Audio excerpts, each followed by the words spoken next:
Sheila po nag-harvest na. Dami na. Halaman na yan, oh.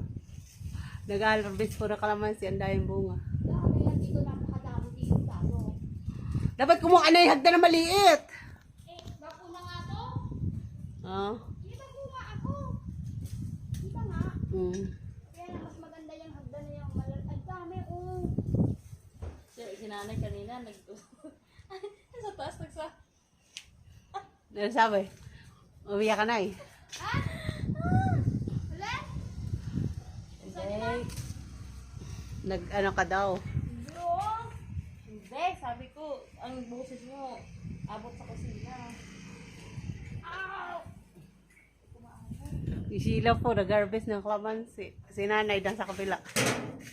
Ayan. Kamay lang ang sa akin dyan. Hindi kita kalahati. Huwag akong videohan mo. Sheila kita ang Mamaya kung ano mabidyo ko dyan. kita ang pox. Okay. Baka mabenta yan. Mabili, mabili. Yan, galing. Sakit ang kamay ko. Ang taas kasi. Okay, oh.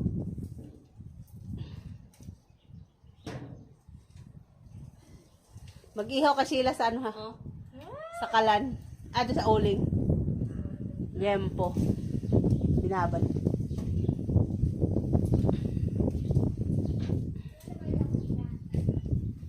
At saka inihaw na talong. Paborito ni Tita Lani talong.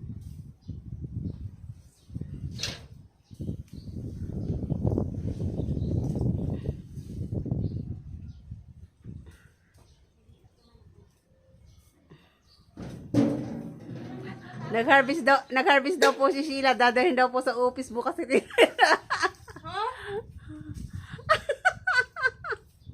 Nag-harvest daw po si Sheila. Papadala niya daw sa office kasi sayang. Oh, para bumunga na ulit, di ba? Kaya nga, sabi ko nga eh. Meron na, walang bumulaklak na nga eh. Pang juice na ba? Pang juice. Ang dami nga na namumulot na kalamansi. Nung nakarang ay.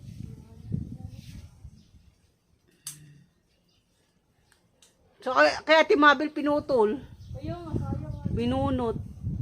Dahil pa naman bumunga yung bonsai din kasi yun. Ay mabumunga ng panibagong bunga. Napakadaming bunga. Gusto ko mag-time ng kalamansi sa amin ay. Magtatanim ko.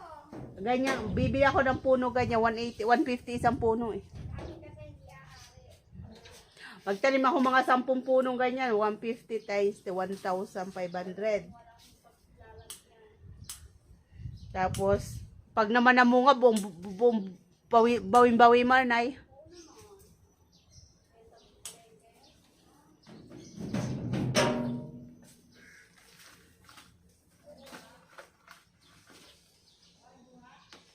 Oo, bakit? Ang dami-dami. Ano daw? Ano daw? Harvest ka din. Dapat, Ka din, dami. Nakakatuwa nga mag-harvest. Oh. dapat sabi mo, pinuputulan. Tumawit. Hingin mo na eh. Dapat gunting ang pag-harvest mo na dyan. Ay, napalit nga kami. Okay. Hindi na yung gunting ko. Okay lang. Dami na akong naipon dito. Wow, sexy. Nakasakay sa buti pa yung nanga-harvest. Ang sexy. Pa-dance-dance pa. Oh. Dance. Yan po yung harvest.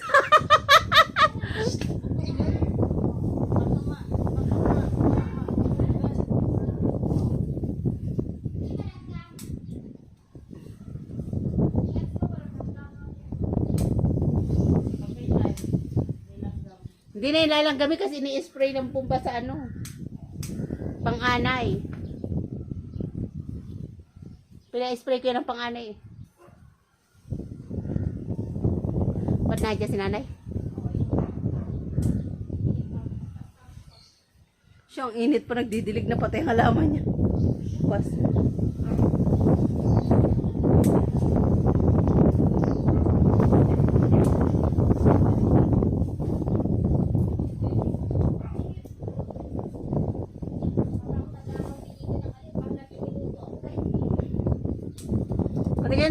mo, marami na.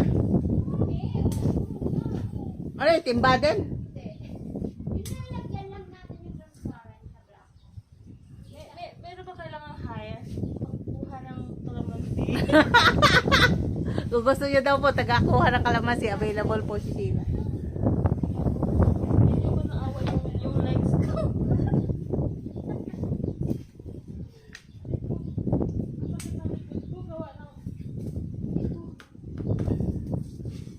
Ito oh. Napupusok naman yung ano ko. At mag-iihaw ka pa sa labas ng liempo.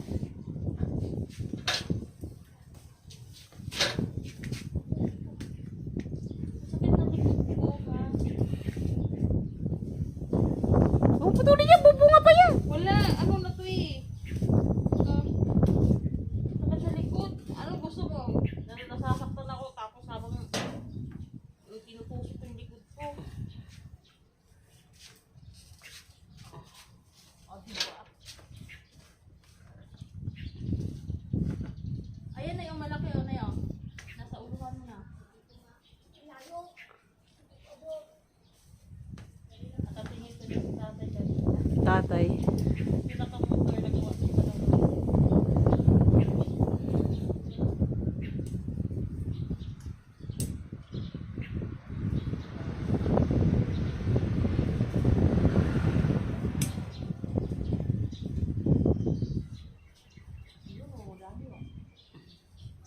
Mag-hi ka naman dito sa vlog ko. Hi.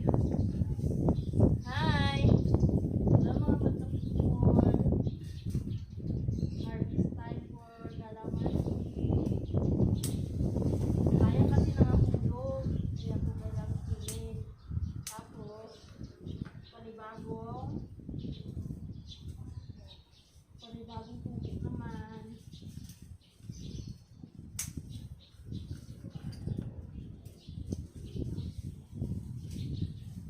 Pinakausap ko yung kalamansi habang ako nagbibigay.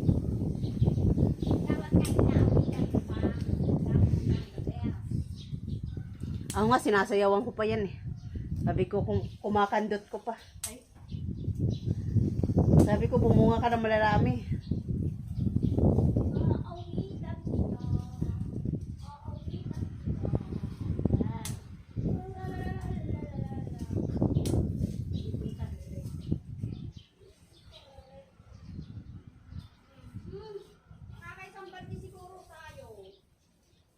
Binta mo na eh.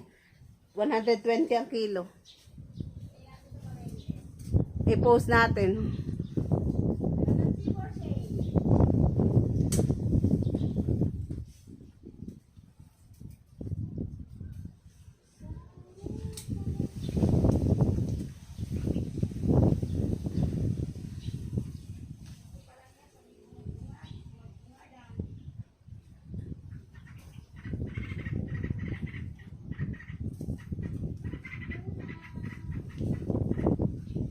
punta na ako dyan.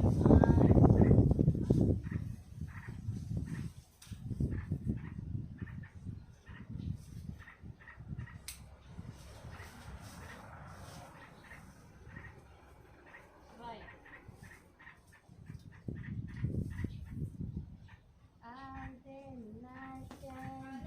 Yung may ibon dun oh. Dami ibon. May itlog kasi na. Yun, oh. May itlog kasi na. Ha?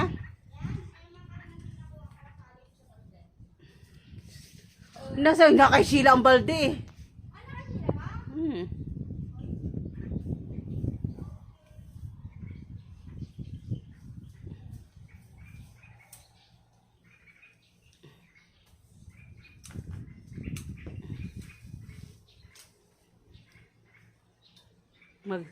Magluto ako mga 5.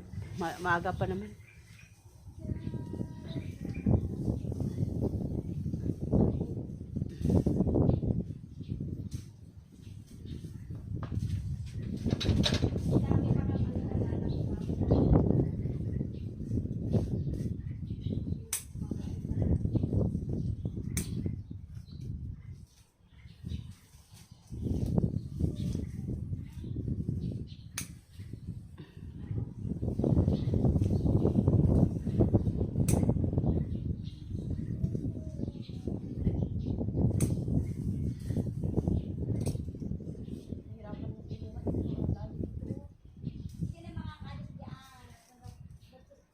Umakyat ka sa sanga. Eh, paano to? Gawa mo na yan. Para may sabi ko yung ano, yan.